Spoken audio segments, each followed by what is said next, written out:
মুস্তাফিজুর রহমান যেন দুবাই ক্যাপিটালসের জন্য উইকেট মেশিনের মতো, মাঠে নামলেই উইকেট এনে দেন দলকে। তাই তো অধিনায়ক মোহাম্মদ নবী কাটার মাস্টারকে নিয়ে বেজায় খুশি। এদিন আরেক বাংলাদেশি তাসকিন আহমেদও উইকেটের দেখা পান। তবে তার দল শারজা ওয়ারিয়র্সের বিপক্ষে দুর্দান্ত জয় তুলে নেয় মুস্তাফিজের দুবাই। বুধবার আইএল টি-20তে মুখোমুখি হয় দুই বাংলাদেশি মুস্তাফিজুর রহমান ও তাসকিন আহমেদের দল।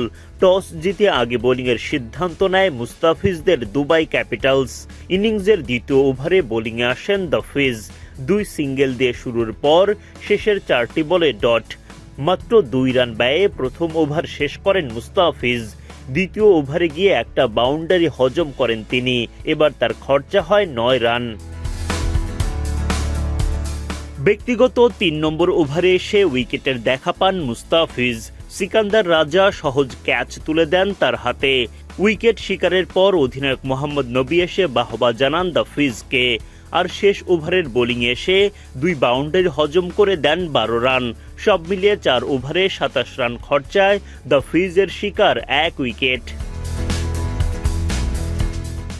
20 ওভার শেষে 134 রান করতে পারে তাসকিনদের দল শারজা ওয়ারিয়র্স। এরপর বোলিংয়ে নেমে ইনিংসের দ্বিতীয় ওভারেই আক্রমণে তাসকিন। নিজের প্রথম ওভারে 3টি ডট দিয়ে ব্যয় করেন 6 রান। তার দ্বিতীয় ওভারে খরচা বেড়ে হয় দ্বিগুণ। 3 বাউন্ডারি হজম করে দেন 12 রান।